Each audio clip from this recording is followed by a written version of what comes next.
This week on DSLR Video Skills, I'll show you how to work with log footage in a nonlinear editing application. AdoramaTV presents DSLR Video Skills with Rich Harrington, where you'll learn all about videography and photography. On our last episode, we looked at capturing log video using a Blackmagic design camera. Let me walk you through how to work with log footage. I'm going to use Adobe Premiere Pro, but the process is essentially the same in any McNally. You may just need to add a plugin that supports LUTs. For example, Magic Bullet has a free utility to help you with this, and there are others on the market that allow you to apply a LUT or a lookup table to the footage. Here we go. I'm in Premiere Pro, and let's just use the media browser, and I'll navigate to the card. Remember, Thunderbolt, nice and fast, took the SSD out of the camera, plugged it into a simple drive sled, and I'm ready to go.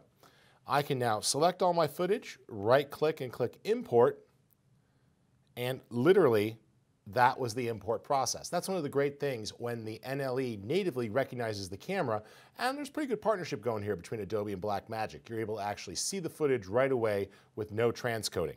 All right, in the project here, I've got my footage. Let's just maximize that. And you can see side by side some of the difference between the log footage and the LUT footage. Let's load that up. We'll start here with the log clip, and I'll play that through. And you clearly see that the color is a bit washed out. Let's put that up on scopes for a second. We'll bring up the reference monitor. And I'm just going to dock that here with the program panel. And we'll put that clip into a timeline. All right. Looking at the reference monitor, we'll change that to a waveform. And let's just look purely at the luminosity. All right, with the waveform monitor, I realize that not all of you have experience in working with scopes, but a couple of things to point out. Notice here, 0. 0 is black and 100 is white. Well, in this log clip, I have some clips that went over 100 that got overexposed, and we're not quite getting towards black. So this shot, in fact, was overexposed. If we were to take a look at the one that was shot regular video style and we drop that in, remember I didn't change any of the settings. Look at that there. We'll set that back to waveform. Notice it's crushed. We definitely have a problem. The video has gone too high. Let's start here, and I'm just going to pull the reference monitor off, make this a little bit easier. We'll put it right next to it so you can see all three windows at the same time. There we go. And you can see that the footage looks a bit washed out. What I'm going to do is apply an effect. And the effect I need in Adobe is called Lumetri. And I can just drop that on. When I do, it asks me for a lookup table. Well, I store mine in my Creative Cloud folder, so they sync between all my computers.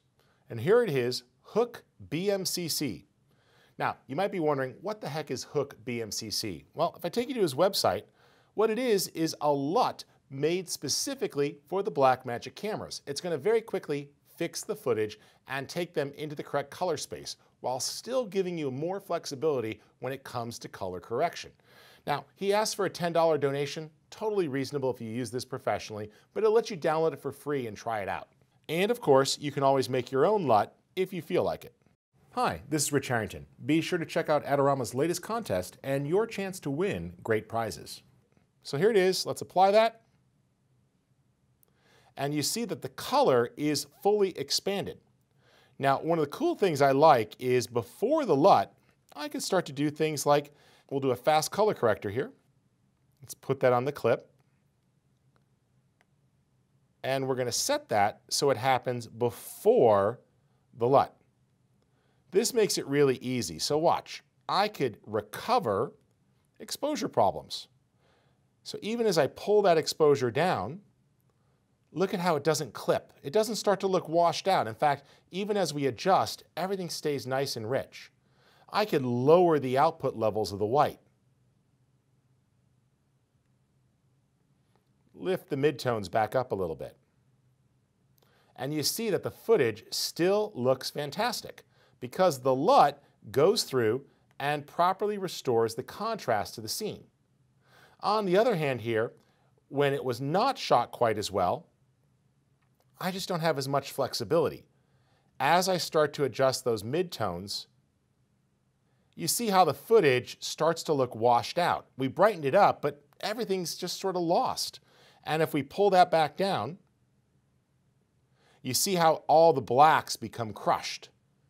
Over here, much greater flexibility as I tweak the exposure, right? We've recovered the highlights, but we don't have that dark, crushed black look that the video footage gave us. All right, let's take a look at another clip from that same shoot. The first one here is the video file, and this is the one I purposely shot underexposed. You can see that the video is really underexposed. The blacks are almost all hanging out down here by 0, and the brightest white is at 60%. On the log file, same settings, you'll notice it did a better job with the dynamic range. And let's fix that. Here we go. Starting with the first clip, this is the one shot in a video style. I apply my fast color corrector, and I try to lift the shot up a bit to brighten it up. And you see, well, the midtones look great, but the contrast doesn't look so good. So I pull the blacks in to try to restore the contrast, and they start to really clip. Look at how the image is troublesome there. And then you say, well, it looks washed out, so you try to put some more saturation back in, and everything's just clipping and posterizing. It's really hard to work with. On the other hand, we could apply the LUT, starting with the lumetri effect there. Grab the Blackmagic LUT. The footage automatically looks better almost instantly. And with that fast color corrector, we'll just put that right before the LUT. I can now color correct before we restore contrast and color. So it gives me a lot of flexibility. The whites are too hot, no problem. Just pull them down a little bit. Midtone's a little underexposed, open it back up. Put a little contrast into the blacks.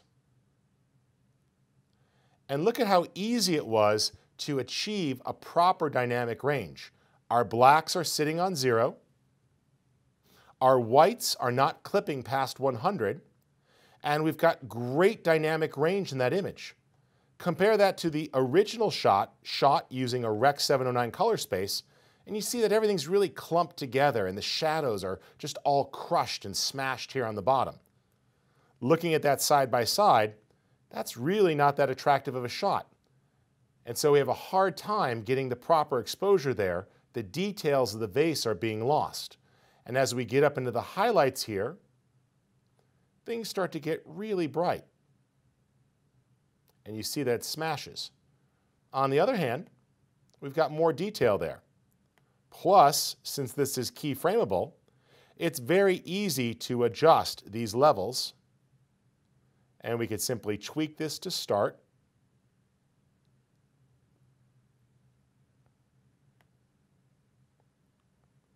Open that up a little bit to begin with.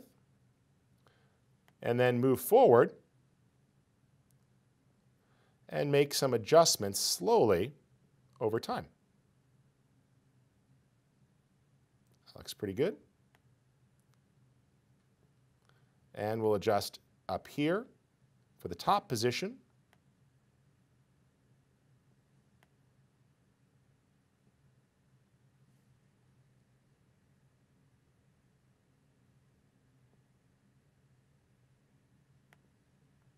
And so now I've keyframed the color change, and with all that flexibility to deal with the changes in exposure, I maintain proper color and contrast through the entire shot.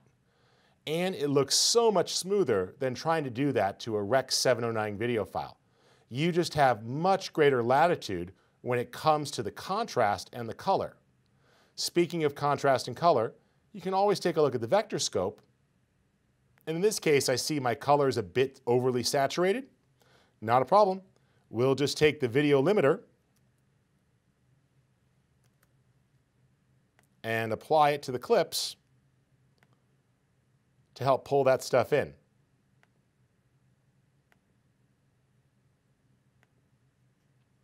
So now our colors, you'll notice there, the Rec. 709 video file really oversaturated here in parts. Anytime this crosses the outer ring, it means you have potential of a problem with professional video. When you look at the Rec. 709 file, you definitely see there are areas of color that are a little too intense. But with the log file, it did a great job of keeping all of that information easily within a broadcast safe place. And to the eye, the colors look exactly as they should. They're nice and rich, the blacks are deeply saturated, but from the point of view of making video that looks best and meets the requirements, you'll notice here, this is the log video versus the Rec. 709. We definitely have a better, more balanced file that achieves proper exposure and saturation. And the cool thing about all of this is that I didn't make any changes to the camera setting other than change my shooting color space. This means that even if you get it slightly wrong in camera, it's a lot easier to fix it. Now, I am a big proponent of getting it right in the camera to begin with, but if you can't, not a big deal. This is going to make it that much easier to fix it in post. For Adorama TV, my name's Rich Harrington. I thank you for checking out this week's episode, and be sure to subscribe to Adorama TV, whether it's here on YouTube or on iTunes, and you can get all the latest tutorials delivered to you. And of course, check out the Adorama Learning Center for in-depth articles about all things related to photography and video.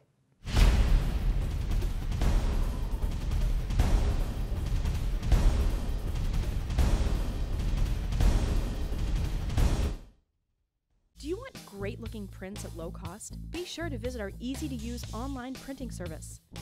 Adorama Pix has professionals who treat your images with the utmost care that you can count on. For a quick turnaround on photos, cards, or albums, use AdoramaPix.com.